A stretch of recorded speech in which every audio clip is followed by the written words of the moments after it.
На Южном Кавказе меняется геополитическая ситуация. Для Еревана появятся новые вызовы. В последние дни в мире, и, в частности, в соседстве с Арменией, вспыхнула новая волна нестабильности в нескольких очагах – в Грузии, Сирии, Украине. Заявление премьер-министра Грузии Ираклия Кобахидзе о приостановке переговоров по вступлению Грузии в ЕС на 4 года резко обострило внутриполитическую ситуацию и вывело тысячи грузин на улицы. Уже 5-й день в центре Тбилиси, на проспекте Руставели и площади Свободы, сохраняется напряженность. Полиция применяет грубую силу, некоторые активисты используют против полиции фейерверки, превращая отдельные улицы в поле боя. Ситуация не утихает. Запад вместе с грузинской оппозицией и уличным движением оказывает ключевое давление на грузинскую мечту. Президент Саломе Зурабишвили, которая поддерживает протестующих и оппозицию, отказывается покинуть пост после истечения президентского срока 16 декабря, а премьер Кобахидзе угрожает оппозиционным партиям, заявляя, что власти Грузии могут обратиться в Конституционный суд с требованием признать оппозиционные партии незаконными. На этом фоне США приостановили стратегическое партнерство с Грузией, а некоторые страны ЕС угрожают санкциями. Уступит ли грузинская власть свои позиции, как долго и насколько крепко она удержится, и сколько будут бороться грузинские протестующие при поддержке Запада, предсказать сложно, однако ситуация продолжает накаляться. Уже 6-й день сохраняется напряженность вокруг сирийского города Алеппо, на который протурецкие мятежные силы неожиданно начали наступление в среду и продолжают с успехом продвигаться вперед. Российские самолеты наносят удары по неподконтрольным режиму Асада территориям, а оппозиционные силы находятся в деревнях возле 4-го по величине города Сирии – Хама. По некоторым сведениям, правительство Башара Асада за последние несколько часов направило значительные силы и создает оборонительную линию в городе Тайбет-аль-Имам, а также в деревнях Хатаб и Сура в северной провинции Хама, а также в христианских городах Аль-Сукейлабия и Махрада на северо-западе провинции. С целью переговоров министр иностранных дел Ирана Аббас Аракчи посещает Сирию и Турцию. После наступления протурецких сил участились контакты между министрами иностранных дел России, Сирии и Ирана, и стало известно, что госсекретарь США Энтони Блинкен провел телефонный разговор с министром иностранных дел Турции Хаканом Фиданом, обсудив быстро развивающуюся ситуацию в Сирии.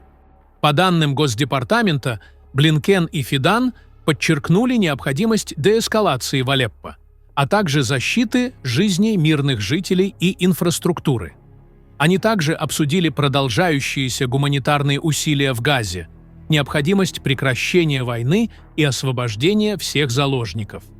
Агентство «Анадолу» отмечает, что Блинкен и Фидан обсудили также ситуацию в Украине и на Южном Кавказе, а неделю назад обострилась ситуация в зоне войны в Украине, когда Запад санкционировал нанесение ударов Украиной вглубь территории ракетами «Атакмс» и «Шторм Шэдоу».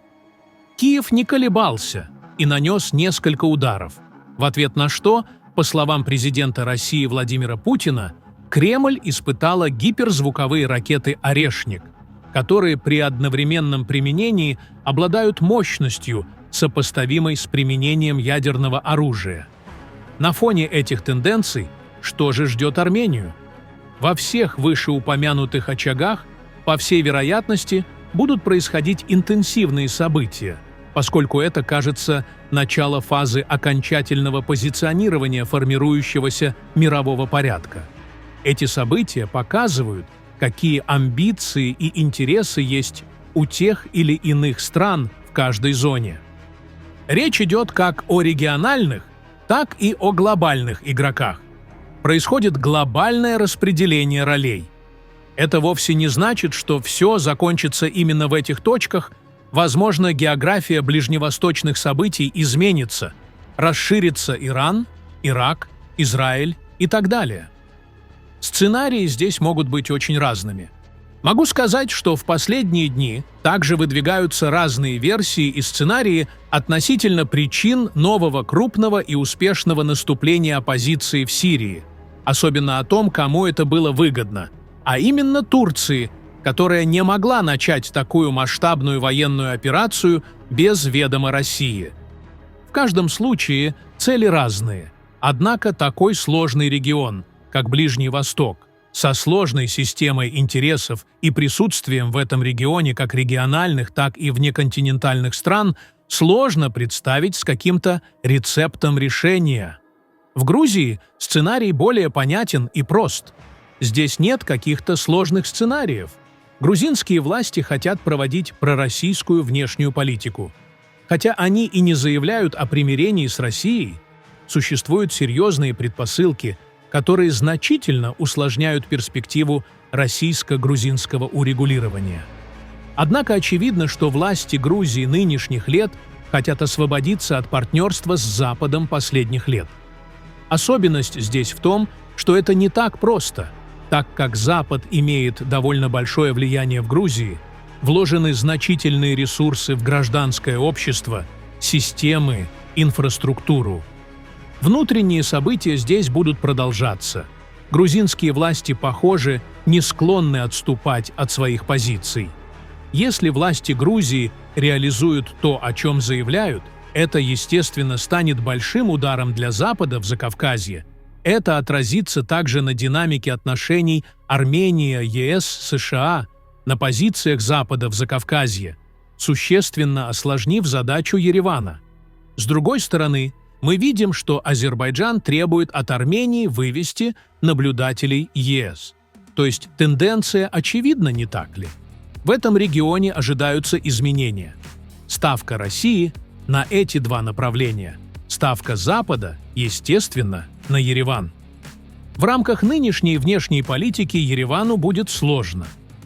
Что касается в этом контексте диалога Ереван-Баку, то не секрет, что он сложен, в ближайшее время решений не предвидится, есть лишь разногласия, что показывают заявления сторон в последнее время. Если бы было желание, соглашение можно было подписать давно. Если этого желания нет, значит, цели другие. Удалось ли укрепить систему безопасности Армении после войны с помощью Запада? Думаю, да. Армянские власти работают со своими реальными союзниками, выбрали правильный путь, но путь с полной проблем в отношении России. Власти Армении больше доверяют Западу в лице США и Франции, чем России, ОДКБ и другим так называемым партнерам и союзникам, которые больше союзники Азербайджану, нежели Армении. Армения сталкивается с теми же проблемами, что и 2-3 года назад. Однако геополитическая обстановка вокруг Армении меняется как в малых, так и в больших регионах. Укрепляются страны Запада, и расширяется эта структура. Россия постепенно выйдет из нашего региона, а Запад рассматривает Ереван как союзника против России и Ирана в Закавказье, что нельзя не считать проблемным. Оно, в свою очередь, создает проблем и трудностей для Армении, которая до сих пор не решила свои собственные проблемы с Азербайджаном. Запад продолжит преследовать свою повестку в отношениях с Ереваном, поддерживая Армению в ее собственных вопросах. Это очевидная вещь, для понимания которой не требуется больших усилий и способностей. Желания армянских властей таковы, что это приводит к положительным результатам. Помимо того, что в регионе есть противостояние Запад-Восток, также существуют нерешенные армяно-азербайджанские и армяно-турецкие отношения. В этом регионе также в любой момент могут вспыхнуть новые напряжения, а конфликты не урегулируются именно для того, чтобы решить их в удобный момент. Так действуют все силы. В этой ситуации политика должна быть продуманной и осторожной, а Ереван сделал свой правильный выбор и постепенно с помощью своих западных союзников набирает политическую и, самое главное, военную мощь. Пишите ваше мнение в комментариях и подписывайтесь на наш канал, чтобы не пропускали самые важные новости мира и нашего региона.